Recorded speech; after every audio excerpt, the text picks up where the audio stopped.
We are going to look at various youths in various generations, youths who are politically active in various generations. We want to compare and contrast with the current youths that are called Gen Z. We cannot make conclusions at the beginning, but we will make conclusions at the end. These are the various youth groups that has been politically active in Kenya's history for as long as Kenya is a country. The first group was the KCA Youth, the Kikuyu Central Association Youth. That one is the first one. The second group are the youths who were there when Kenya attained independence. The third group and the fourth group are together, but they were there in 1992, but they were against each other. The 1992 group, one was called YK92 and the other one was called Young Turks. Young Turks and YK92, as the name suggests, Youth for KANU 1992, was pro-KANU. And Young Turks were all in the opposition, mostly in Ford, especially Ford Kenya. And those are the historical youths. I want you to compare them in all spheres with the Gen Z. And the conclusion will be just simple and straightforward. But before we say that, let me recap on some of the things that has been brought up by some of you.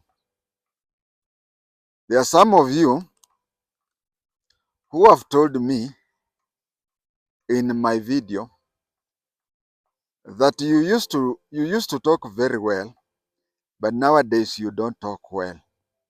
I think we are going to unsubscribe.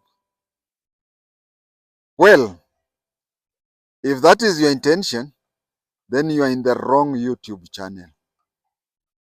This is not a YouTube channel that is out to look for.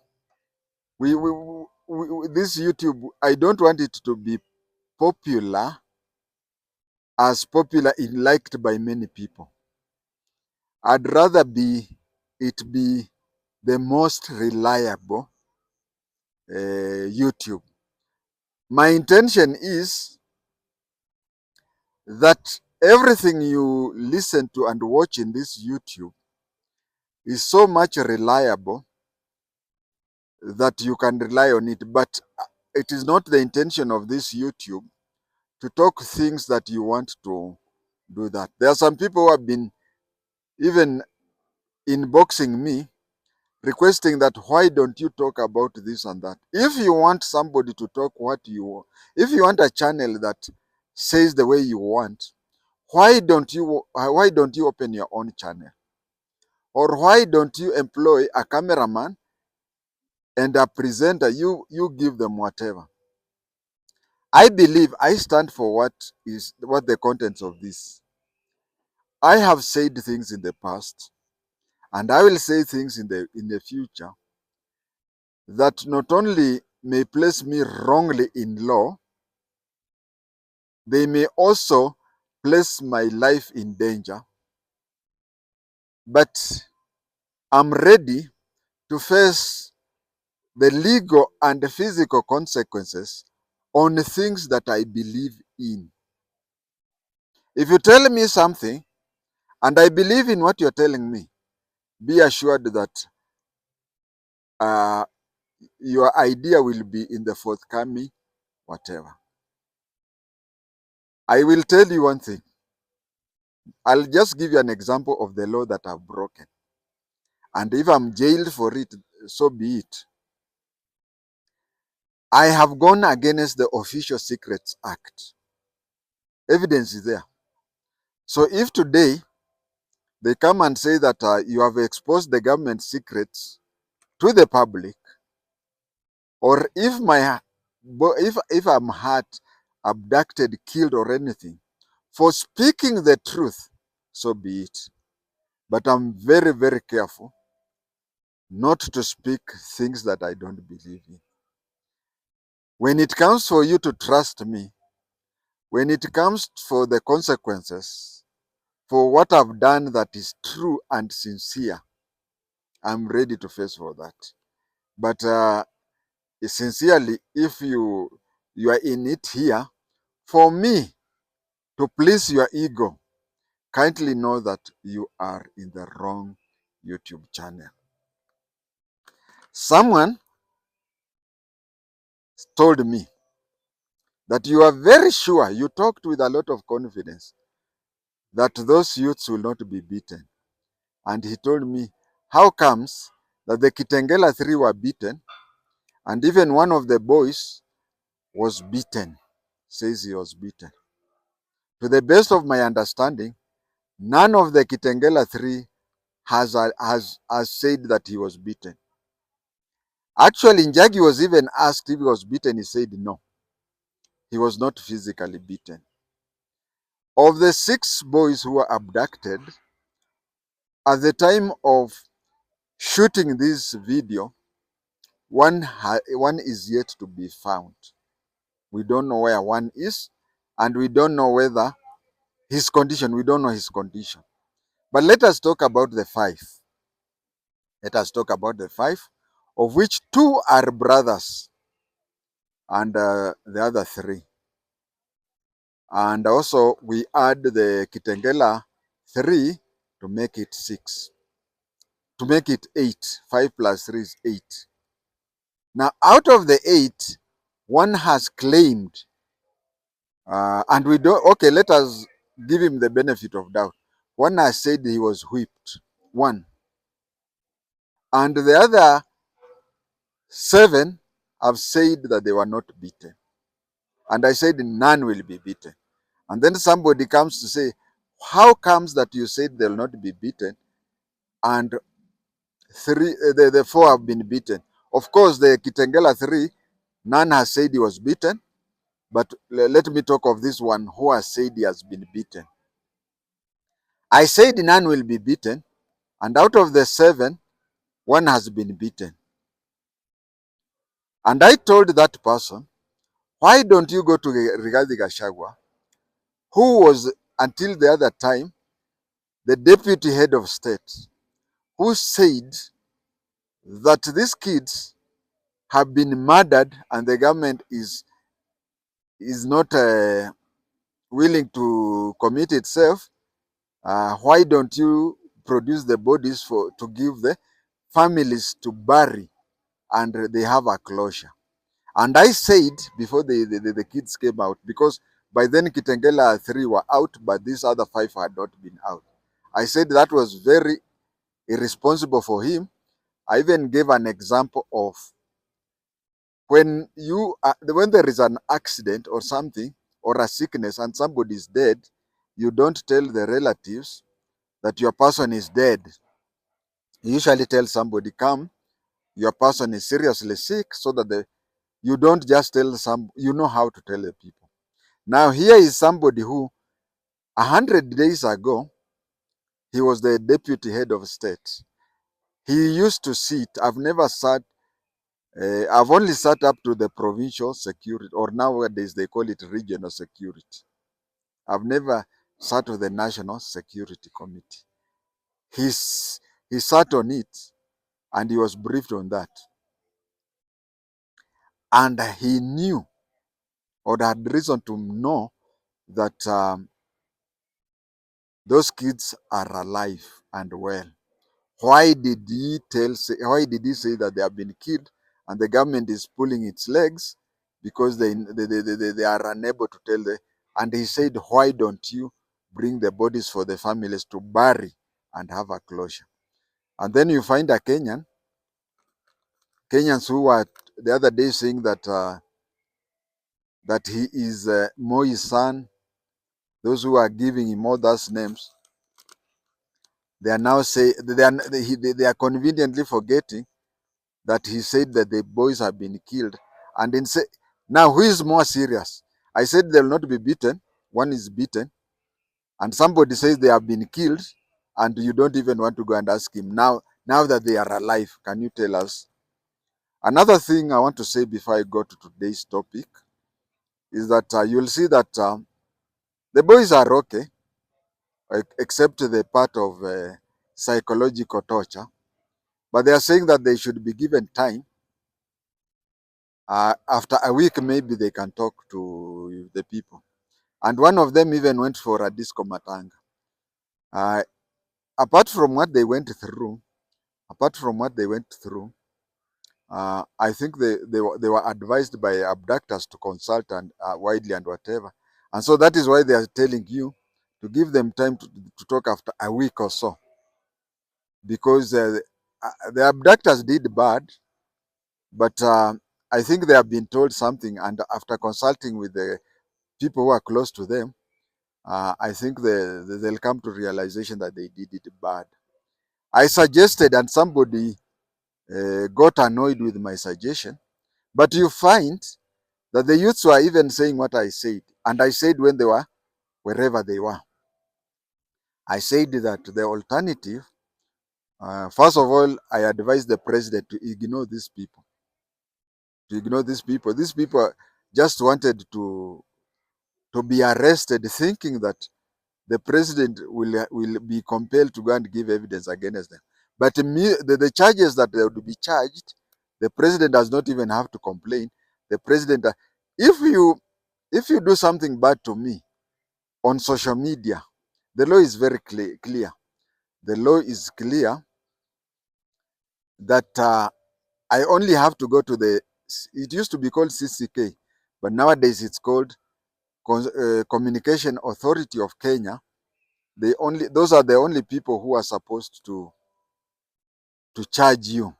And when they charge you, now this is where the story becomes a bit interesting, or becoming of concern. If the Communication Authority of Kenya charges you and you are convicted, remember, you will not have a certificate of good conduct. You will not have a certificate of good conduct. And somebody was telling me, are you trying to tell the government to deny them the uh, certificate of good conduct? No, the government knows. The government knows, and we have lawyers who are there to advise the government. So any young person who goes to these things and starts drawing these things, one thing, just know that you will be charged, and if you think that the person whom you have drawn will come to court and give evidence, no.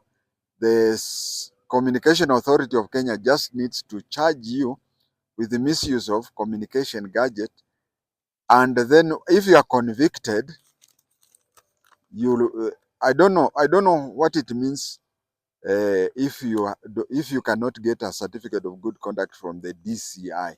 Just know that whatever you do, first of all, Ruto will not go to court to give evidence against you. And the other thing, it is only the CAK that will charge you. And once the CAK charges you, if upon conviction, you will not get a certificate of good conduct. Or as the law has changed.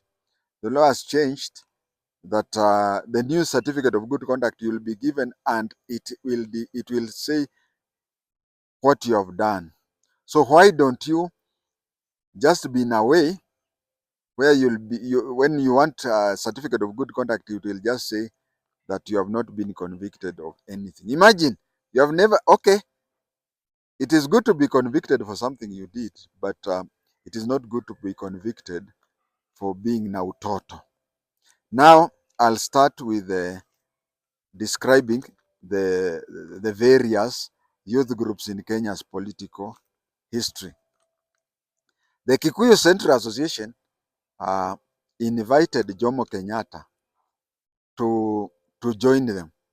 I have studied Jomo Kenyatta from the word go. If the Kikuyu Central Organization would not have called him, he would never have joined politics. They called him simply because they were illiterate, so they wanted somebody. You know, by then, Jomo Kenyatta or Johnston Kamau wa Muigai was a water meter reader with Nairobi Municipal Council. He was a water meter reader with Nairobi Municipal Council. So he could write receipts, he could do whatever. So they wanted somebody who could take minutes in their meetings so that when they start a meeting, he reads the previous meeting, what was passed, and then he tells those present. And then they start deliberating, and whatever they deliberate, he writes them down. So they wanted for a secretary to be writing for them because they were illiterate. The second team of youths was there during um, Kenya's independence. Kenya's independence, KANU, mostly KANU. KANU had the following youths who are young, and I want you to see how those youths are so that you compare them with the Gen Z. The second generation of youths were people like Tomboya. Tomboya was born in 1929, and when Kenya attained independence, you can see he was a young person. As for education, he was a Form 2. But I can tell you that if you listen to his video, if you play his videos, you see the accent he talks, the reasoning in his head was in today's knowledge. I think even people with a master's degree in humanities cannot have that accent. They cannot have that level of reasoning. The other youth who was there in the second generation was Dr. Gikonyo Kiano. His wife, I'm related to her, Barea Guyo from Tumutumu. Barea Guyo from Tumutumu. So, Dr. Gikonyo Kiano was the first Kenyan to get a PhD. And he was in that youth that was there when Kenya was attaining independence. We had Kibaki. Kibaki was a lecturer at Makerere University. He had 2 degrees. One was the first degree he got at Makerere, and the second degree he got at London School of Economics. And then he went back to, nowadays, somebody with 2 bachelors, can he teach at the university? Even a person with a, yeah, we have degree, we have some faculties. You can see even during graduation, we have some faculties where even the dean has master's degree. Like the dean of law, School of Law in Kisii University does not have a PhD. But if you go to other, like faculty of education, and some other faculties like business and whatever, commerce, business and economics, I don't think that if you have a master's, you can even be a lecturer there. But then Kibaki was a lecturer in Makerere with 2 bachelor's degree. We had JM Karaoke. I'm only naming the names, that then I'll come up and talk about how each whatever did. We had JM Karaoke. We had Mbio Koinange. Mbio Koinange had a master's degree, and Mbio Koinange was the first Kenyan African to get a master's degree. I said Kian was the first to get a PhD, and Mbio Koinange was the first African to get a master's degree. Then we had Kaliech. So when we go back, you find that, and I want to challenge the Gen Z, that Tomboya, when he was at your age, he gave up on education because alikwamia Form 2, but Tomboya organized for, what do we call, he organized for students airlift to USA. Kiano, Julius Gikonyo Kiano, when he came back, he also organized, he also was with Tomboya, but Tomboya was his boss when it came to airlift. But Kiano played a big role in the Ministry of Education when Kenya was still very young. Kibaki, who later became the president, was brought purposely by Jaramogi Oginga Odinga to Kenya to be the first chief executive officer of KANU as a party. JM Karaoke, I've talked a lot of JM Karaoke, even on TV and everything else. But JM Karaoke, the greatest thing that he ever did in this world, you know, JM Karaoke is the one who founded the National Youth Service. He founded the National Youth Service so that students, after completing school, before they go to look for a job, they spend a year or two uh, doing youth service to the nation. That is how the National Youth Service started. After he died, it became another force, another disciplined force. But the intention was everybody who completes school, like in Israel, you have to do the national work free for 2 years, then you continue with your life. Kaliech. Kaliech, I said, he is somebody who, Kaliech is somebody who started the Egerton College. Egerton College later became Egerton University. Kaliech had a diploma in agriculture. And there was a Mzungu who was called Egerton, Lord Egerton. Lord Egerton gave the government free land to start an agricultural college, which was called Egerton College, which today is called Egerton University. Kaliech played a very big role.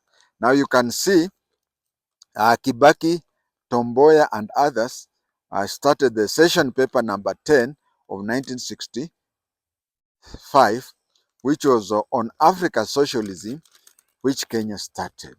Now, those are the youths who were there when Kenya gained independence. Can you compare that with the Gen Z? Then we come to the third generation of the youth. I said the first one was Jomo, the second was during independence, the third was in 1992. We had two teams, as I said. There was one team that was leaning towards KANU, which was Kina Jirongo, Kina Sam Nyamwe. Sam Nyamwe later became the head of football in Kenya. We had such people. These are young entrepreneur people, although they were somehow conmen and whatever. But we can say that they even as I finish off with the young Turks, one thing we have never had a generation of youths who are so rude and abusive, but like Gen Z. And when Gen Z comes, anyway, I'll talk about them. These mostly were crooks, conmen, and whatever. They were YK92, but they had respect. They knew how to respect people older than them. And in the one incident that Jirongo tried to face the vice president Saitoti, it led Moi to disband YK92 because they believed, and Kenyans have always believed, that you may disagree with somebody who is older than you, and you talk to him or her with respect. You say, no, I may not generally be agreeing with you, but respectively this. But these people have become so abusive.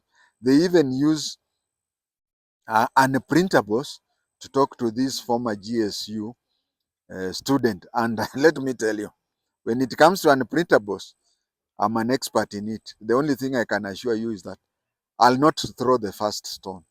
But you throw one stone, I'll throw back 5. And the 5 I'll throw are not stones, are boulders.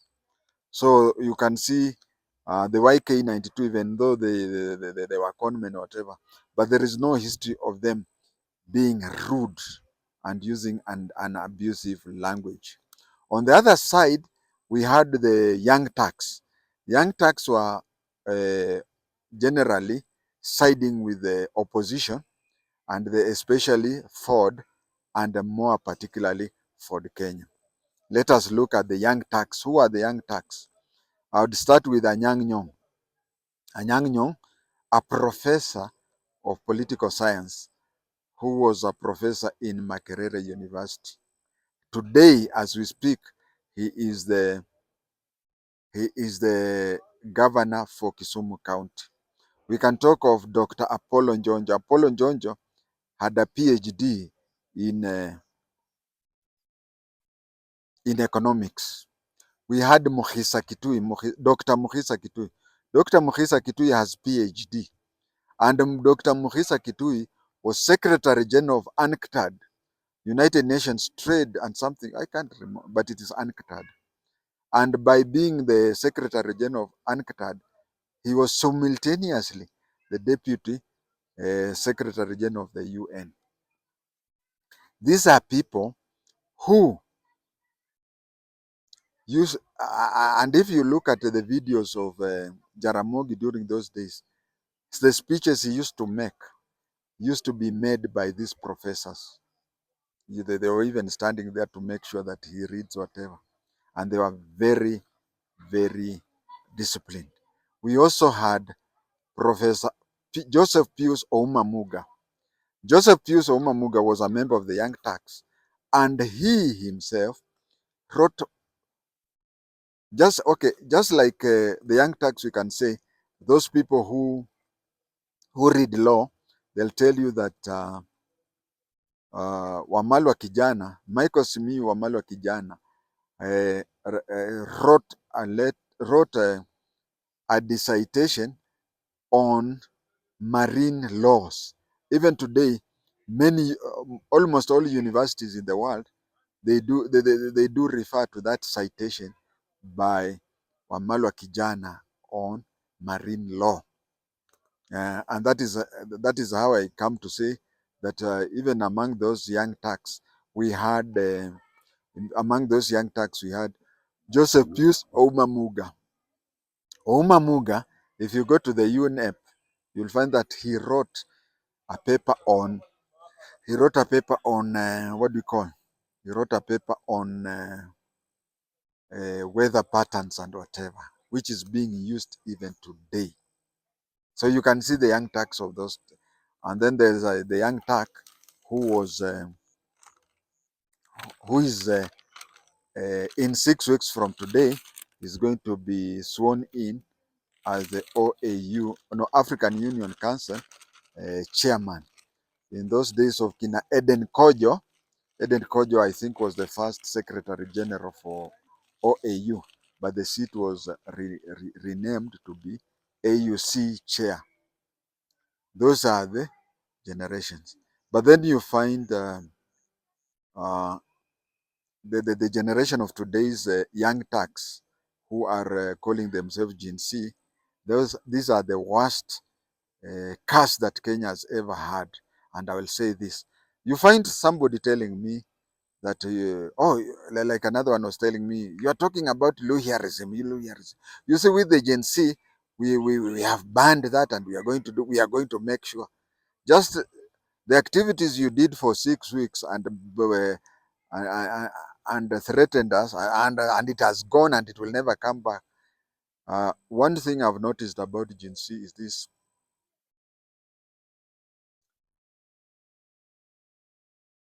It is really bad for you to use unprintable words to somebody older than your parents. It has never happened, and you people find it.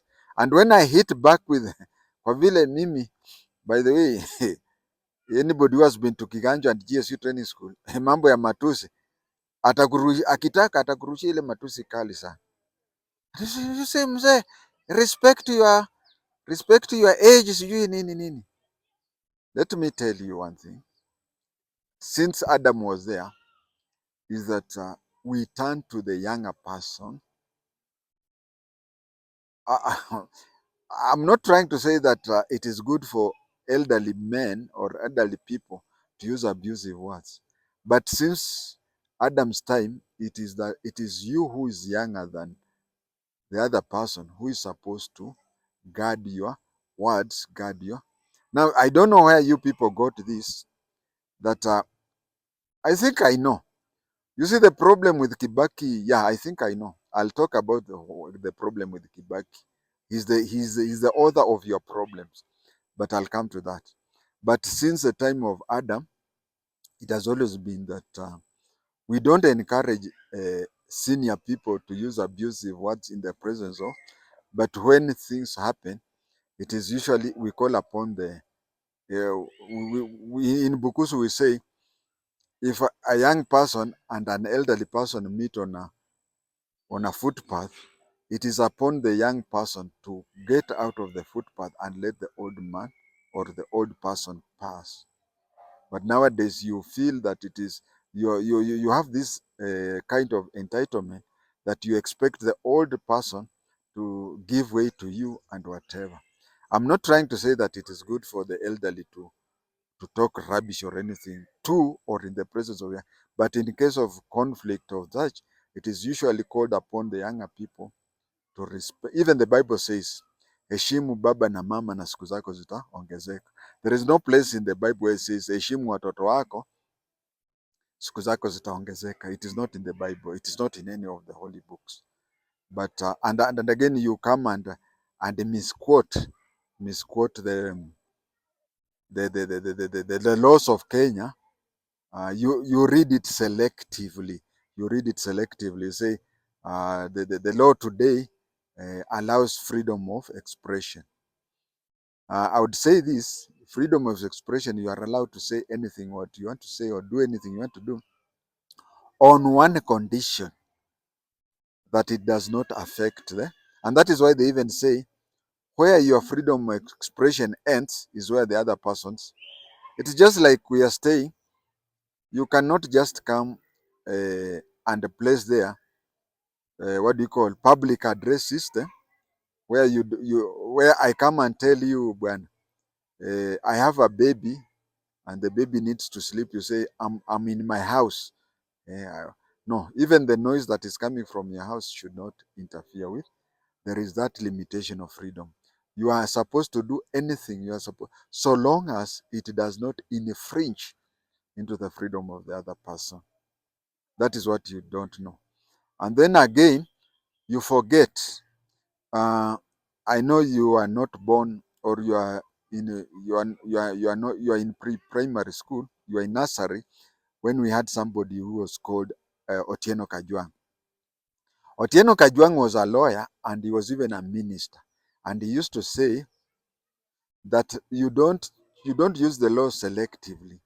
And then he says when you are reading the law, he used to like using the word as read together with, as read together with. So you don't just choose the laws that appear to be assisting you.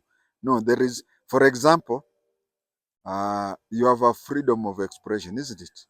But then your expression should not wish a person like anybody else to be dead.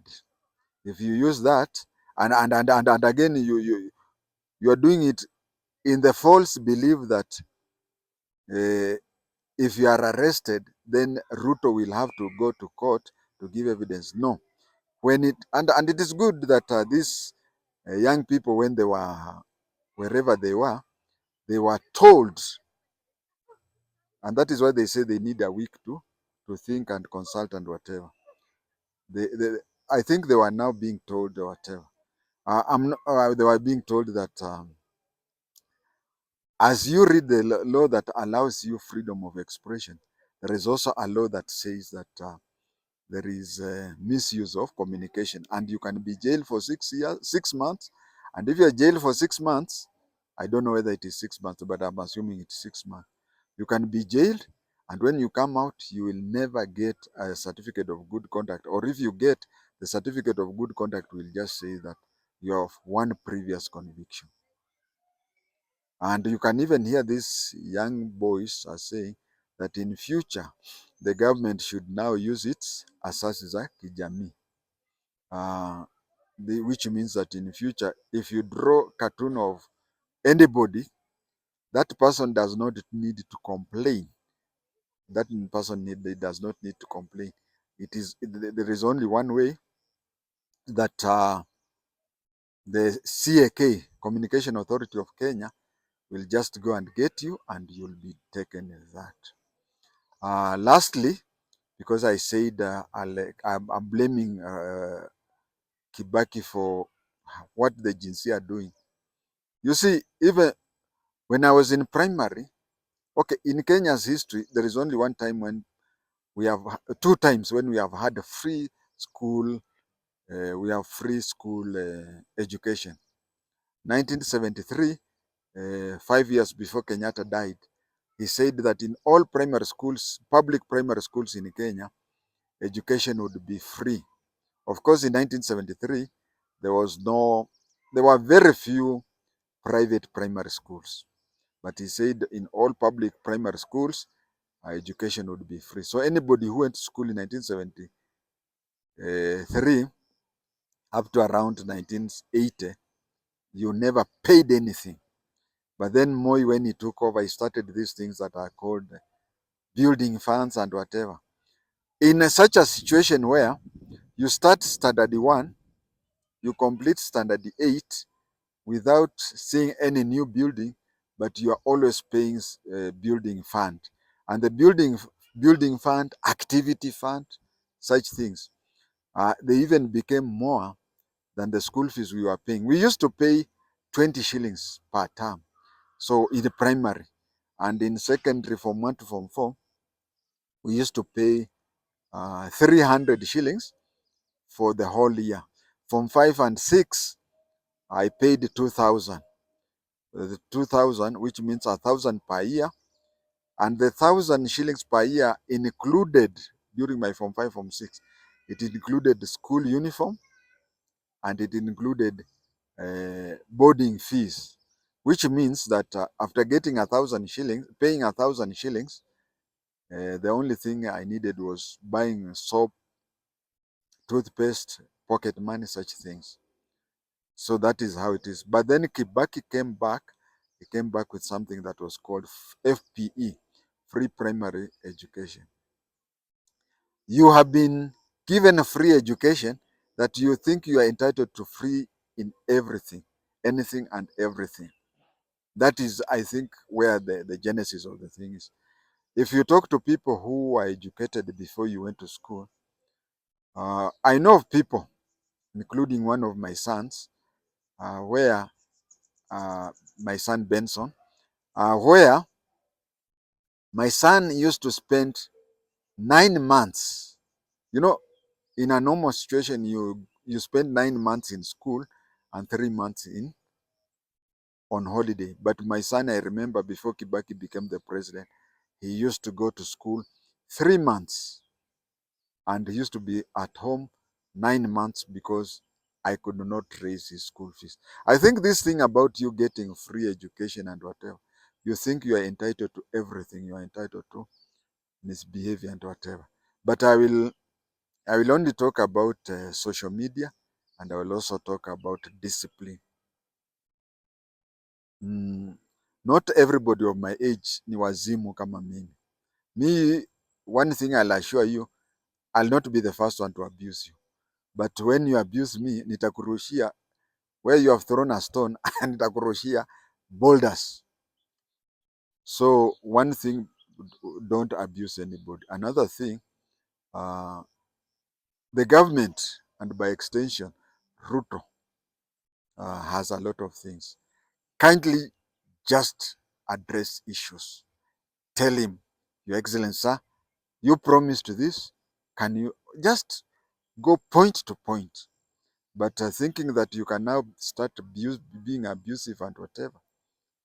I would also advise that these young people who are released, I would advise that they have upload their experience, not their experiences, but their opinions, because where they were, I think they went through something that they would advise other people not to do what they did. Ladies and gentlemen, thank you.